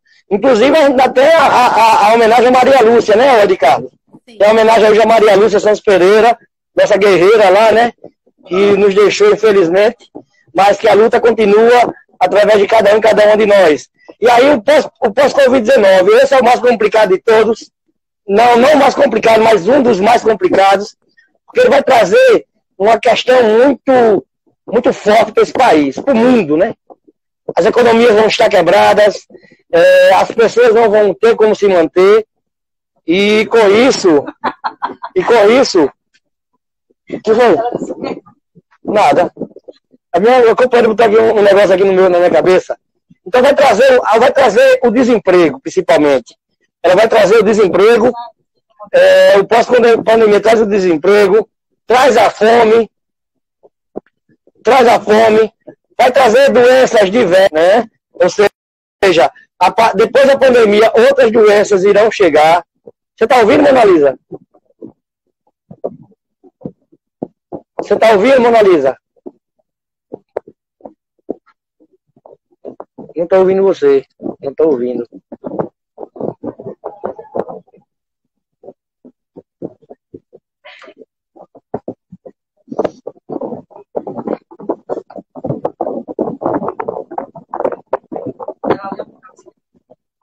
Mona Lisa, não estou ouvindo. Vocês estão me ouvindo?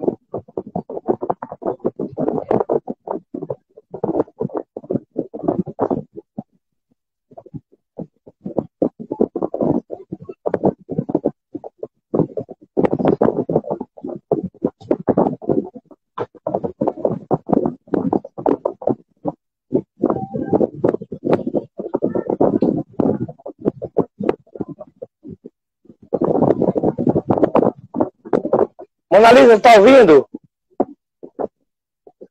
Pessoal, acho que Mona Lisa não está ouvindo, né?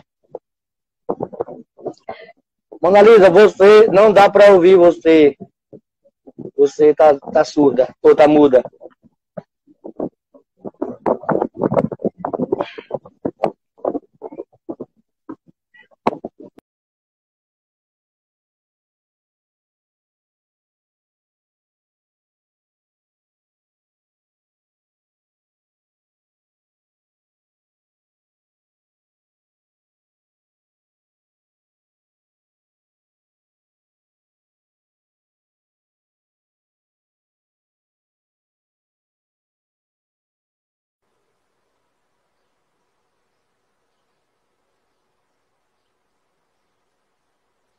Oi, Mona Lisa, tá ouvindo agora? Nilson, agora sim. Opa, então, você estava sem som. Sim. Então vamos lá de novo, né? Já tem 3 pessoas na live, mas vamos continuar, porque senão a gente não vai conseguir dar conta, né? Vamos sim, o pessoal vai entrando aqui. Vai entrando, Então, o pós-pandemia vai trazer muito mais dificuldades, né? Vai trazer a questão do desemprego, vai trazer a fome, doenças diversas, porque haverá isso sim, porque há um acesso à saúde reprimido nesse momento. Não temos acesso à saúde por causa da Covid-19, os acessos estão limitados, pessoas sem conseguir se manter, né? E aí vai aumentar o número de pessoas indo para as ruas, né?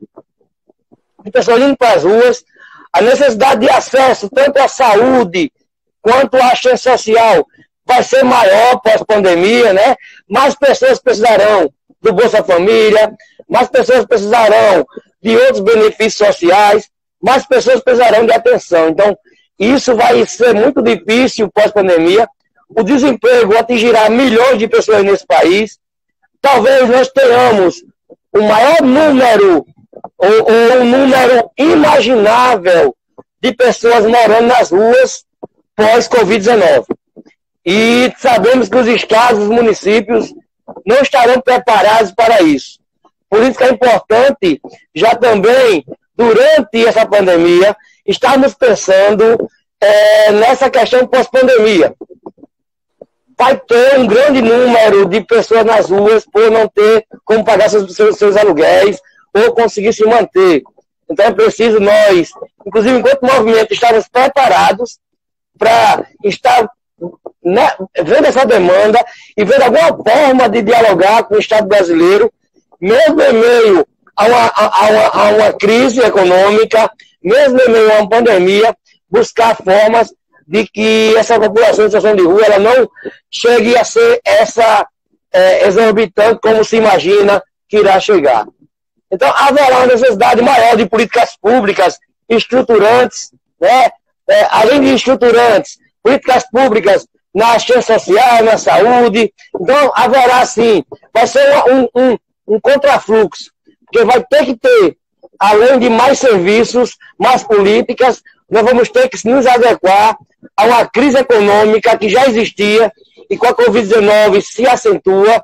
E aí, como resolver isso se nós, enquanto sociedade civil, enquanto organizações, não estarmos juntos num propósito só?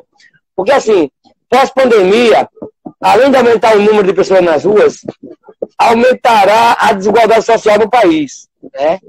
Não só a população em situação de rua irá sofrer, mas pessoas que ainda ficarão em casa passarão a sofrer, já estão sofrendo por essa situação da Covid-19.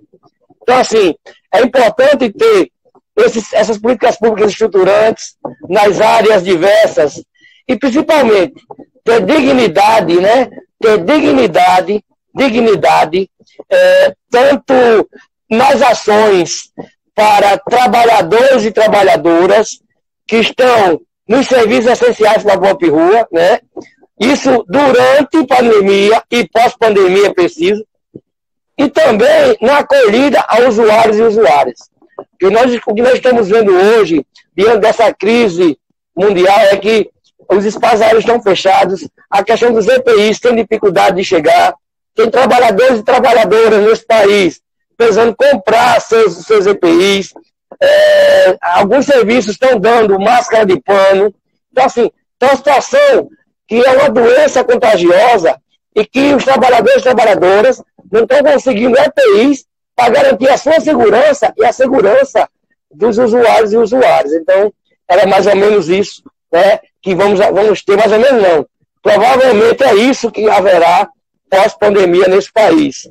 E aí, escolher melhor nossos governantes, né, no futuro, em 2022, para que, minimamente, todas essas situações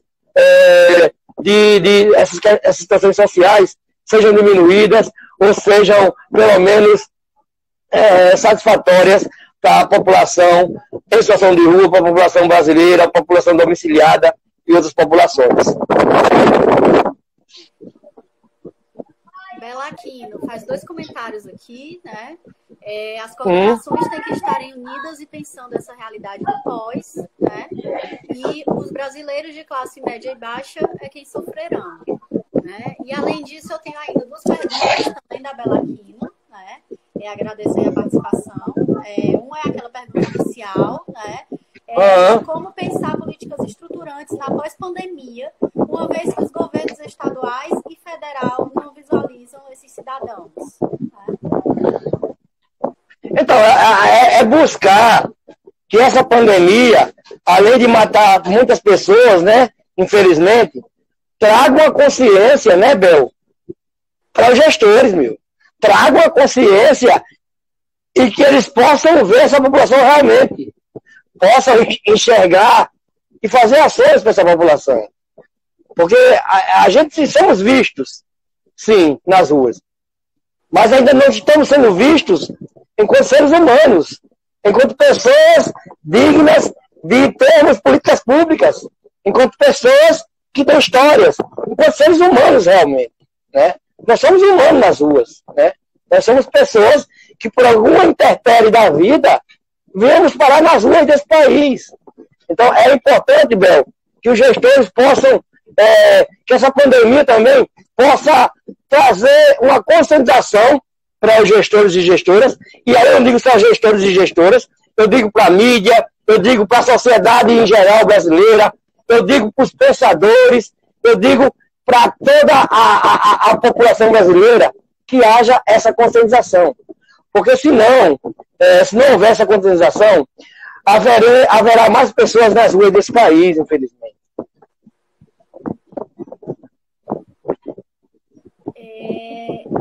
Belarino, né, ainda pergunta, né, como é que você vê o recurso que está sendo destinado aos estados para acolhimento social no atual momento?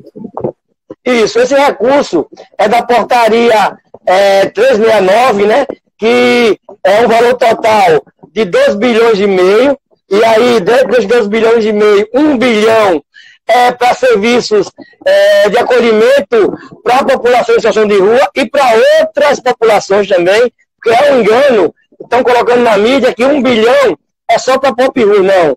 Dentro desse 1 bilhão, tem outras populações também dentro dessa quantia. Então, assim, mas na verdade é que não chegou ainda, né? Então, assim, é outra discussão, não chegou ainda, ainda precisa os municípios fazer o aceite, e aí torcer para que o governo federal não faça com esse recurso, mesmo que está fazendo com o auxílio emergencial, que isso chegue rápido, para que também socorra os estados e municípios, porque é uma dificuldade, sim, nos estados e municípios, para garantir esse acolhimento, para garantir outras formas de abrigamento, e só com esse recurso federal, que aí, lembrar para a população brasileira que não é favor não, viu?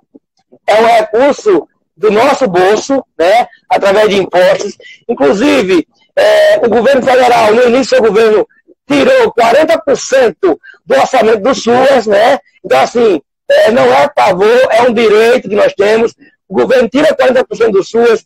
O governo, antes da pandemia, faz com que muitos serviços assistenciais fossem sendo fechados. Exemplo disso, lá no Ceará, eu esqueci agora o nome do local, foi fechado, Maracanaú foi fechado, outros locais, lá em Porto Alegre, fecharam o Abrigo Bom Jesus. Então, assim, fechou-se, mas o Abrigo Bom Jesus fechou agora durante a pandemia, que é pior ainda, né? Que é pior ainda. Então, assim, esse recurso, ele precisa chegar cedo, ele precisaria chegar ontem para os estados e municípios, para que a gente pudesse estar construindo, estar buscando essas alternativas de acolhimento para a população em situação de rua. Então, Vanilson, foram essas as questões lançadas, né? Eu agradeço, Bela Aquino, ainda pontuou aqui, e aí que coloco que quando não se tem estatística dessas pessoas, os municípios usem de forma errônea. Infelizmente, é uma realidade que a gente tem, né? Inclusive com a descredibilização das agências que geram essas estatísticas, né, como o IBGE, etc., assim como a deslegitimação do próprio discurso das universidades, da ciência, que vem sendo operada por esse governo, né? E que tudo isso contribui para esse cenário de necropolítica vigente que nós estamos vivendo, né? Além do vírus, toda essa operação, né, que está tornando ainda mais vulneradas uma série de vidas nesse país, né, no nosso país, né? Então, Vanilson, te agradeço imensamente, é um prazer, uma felicidade te receber aqui, te ouvir, né? Receber a sua contribuição com essa belíssima análise que você faz, né, da situação atual do país, da população em situação de rua, né? Muito boa mesmo a sua fala, grande contribuição para nós, né? Fica o espaço aberto também, quando você quiser, estamos aí de portas abertas para lhe ouvir, né? Agradeço a cada uma e a cada um que se fizeram aqui presente, perguntando. Tem um poema, viu? Tem um poema. Sim, ainda tem a homenagem. Não estou esquecendo, isso. Não. Certo. Passa a palavra. Então, eu primeiro dizer, antes do poema, que nós temos 2 vírus, né? 3 vírus. Nós temos o vírus da pandemia, que é o coronavírus. Nós temos o bolsovírus, né? E temos o vírus pior, que é o vírus da inoperância, o vírus da ignorância e o vírus do menosprezo que assola a capital federal, né? Então, é preciso não combater só um vírus, mas vários vírus, dentro de um. E agora o poema para Maria Lúcia, né? Maria Lúcia foi nossa militante, nossa guerreira, nos deixou. E o poema é Maria Lúcia, a guerreira das ruas. Estou começando esses versos com muita emoção, pois vou falar de uma guerreira que mudou minha vida, minha visão. Seu nome, Maria Lúcia Santos Pereira, mulher da rua, negra, baiana, brasileira. A conheci em 2012, na Terra do Sol, na cidade de Natal. Sua fala me encantou, uma mulher sensacional. Lembro-me como se fosse hoje, eu ainda sem destino. E ela chega para mim e diz, você consegue, vamos lutar esse menino. A partir daquele momento, me despertei para lutar. E Lúcia sempre me dizendo, não desista, é difícil, mas precisamos continuar. Com todo aquele carinho e confiança que ela depositou em mim, percebi que era preciso continuar na luta assim. O que eu aprendi e devo tudo a essa negra mulher. Foi ela que me ensinou a lutar por direitos e quão importantes é. Mas Deus, em um certo dia, percebeu que seu exército estava desfalcado e resolveu convocá-la para guerrear ao seu lado. Para nós, pobres mortais, sem muito compreender e sem querer aceitar, nem ao menos entender a possibilidade de um dia te perder. Mas após refletirmos pelo olhar do Criador, percebemos que felizmente não a perdemos. Simplesmente você voou. Voou para um voo mais longo e mais alto, um voo necessário e realmente essencial, que é lutar no grande exército celestial. Não se preocupe, Maria Lúcia, pois aqui na Terra estaremos lutando lado a lado, com você, para você e sempre por você.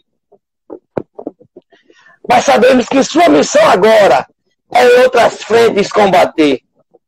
Para você, Maria Lúcia, nós aqui na luta e na resistência tiramos nosso chapéu e ficamos muito felizes por termos uma grande guerreira pop-rua nos exércitos do céu.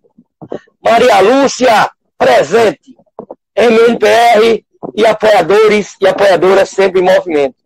Só para finalizar, a Maria Lúcia, ela é de Salvador, ela instituiu um movimento aqui no RN, junto com o Centro de Referência em Direitos Humanos, mas, e aí ela, enquanto mulher em situação de rua, ela muitas vezes, de Carlos sabe disso, que junto com ela fundou esse movimento, a Carla sabe disso, ela muitas vezes nas ruas de Salvador, ela teve que se vestir como homem para escapar da violência, das violações de direitos. Maria Lúcia nos apresentou lá em Genebra, lá em Quito, no Habitat 2 e 3. Maria Lúcia é referência internacional para esse movimento. Maria Lúcia é minha mãe na luta, como é a mãe de outros e outras desse movimento. Então a Maria Lúcia nos deixou no dia 25 de abril de 2018. Esse dia, creio que foi um dos dias piores da minha vida, também quando minha mãe verdadeira de sangue faleceu, foi muito difícil. E igualmente ao de Maria Lúcia, né? Peguei um avião aqui de Natal, juntamos com apoiadores, fomos pro velório dela. Mas como foi difícil para mim, sabe, de Carlos? Que nasci dessa mulher, porque eu nasci dela mesmo sem ela me parir. Eu nasci da luta, da força, da coragem, da determinação dessa mulher. Mas como foi difícil para mim vê-la inerte, fria, dentro de um caixão, e sabermos que no outro dia não iríamos mais vê-la, não iríamos mais tê-la em físico conosco. Mas também nós percebemos que ela está em cada um e cada uma que fazem das suas vidas suas lutas. Ela está em cada um e cada uma de nós que não desistimos, que já temos um não, mas que estamos sempre em busca do sim. Então, para tu, Maria Lúcia, onde estiveres, o Movimento Nacional de População em Situação de Rua do Brasil diz que tu é a guerreira das ruas. Tu nunca deixará de existir para aqueles que lutam, para aqueles que sonham, que acreditam em um Brasil melhor, em um mundo melhor. Então, agradecer a vocês pela oportunidade, agradecer a todos e todas por terem ficado na live e deixarmos à disposição para outras lives, outros momentos, até pós-pandemia presenciais, para estarmos aí construindo juntos e juntas políticas públicas para a população em situação de rua, seja em Parnaíba, seja em Teresina, ou em qualquer parte desse país tão rico, mas tão desigual. Então, agradeço, Vanilson, mais uma vez, agradeço imensamente a sua colaboração, a sua contribuição. Parabenizo a disponibilidade, né? Agradeço a todas e todos os presentes, né? A galera está ali parabenizando aqui também, né? Tem uma galera também parabenizando o Núcleo pelo espaço, eu agradeço os parabéns também, repasso ao Wilson, né? E convido a todas e a todos, né, a continuar nos acompanhando nesse projeto que é o Nepsis na Quarentena, né, que funciona através de lives durante esse período da quarentena. Estamos todas as terças e sextas, às 15 horas, né, recebendo diferentes convidados, né, da academia, dos movimentos sociais, né, que queiram aí se disponibilizem a discutir conosco questões que têm atravessado a nossa vida, em especial nesse momento de pandemia. Tá? Na sexta-feira, nós vamos receber Luiz D'Andrea, né, psicólogo, que vai conversar conosco sobre sexualidade e o conceito de rizoma em beleza e galeria, né, um encontro possível. Né? E ainda tem uma última pergunta, a saideira aqui, do Alisson Foguete, que pergunta, né? A minha pergunta é que se vai voltar ao normal a invisibilidade das pessoas em situação de rua. Então, o Alisson Foguete é nosso companheiro aqui do Movimento Pop Rua no Rio Grande do Norte. Exato, isso é uma reflexão, né, Alisson, que a gente faz aqui em Natal e aqui no Brasil. E aí a reflexão na ausência de políticas públicas durante e pós-pandemia, será que essa população em situação de rua do Brasil, ela vai sair dessas escolas, dos hotéis, dos ginásios ou de qualquer lugar das ruas? Ou será que os governos, e aí respondendo a pergunta de Bel novamente, os governos vão aprender com essa pandemia e vão criar políticas públicas para essa população que está nos abrigos e também está nas ruas? Então, fica a última pergunta do Alisson, não só para mim, mas creio que para cada um de nós, e para principalmente, né, Alisson Foguete, para os governantes, para os gestores, para quem tem o poder da caneta na mão, seja ela Bic, Montblanc, seja ela de pena, seja ela tinteira, ou qualquer forma da sua caneta, seja gestor, governante. A sua caneta é importante nesse momento de pandemia. Então, use-a para benefício das populações. Não só para quem está nas ruas, mas para aquelas famílias que têm dificuldades e que, se você não usar ela nesse momento, mesmo em dificuldades, poderão sim vir para as ruas do Brasil, aumentando ainda mais as desigualdades, os acessos à saúde, o acesso à assistência social. Então, use esse poder da caneta para o bem comum da população brasileira. Então é isso, gente. Obrigada, Vanilson. Obrigada a todas e a todos, né? Nos despedimos aqui. Esperamos em breve receber o Vanilson para outras discussões, né? Quem sabe falar aí de um pós-pandemia, né? E com mais esperança, né? Que nós tenhamos aí dias melhores no nosso país. Ô, Mona Lisa, só pedir só para você mandar esse link da live para a gente compartilhar com quem não pôde assistir, inclusive com a Lúcia Lopes, com a Márcia Lopes, que conheceu também Maria Lúcia, que está na luta e que não estava ouvindo a live, beleza?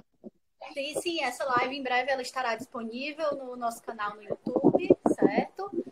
Quem puder seguir também o canal no YouTube, nós agradecemos e vou te disponibilizar.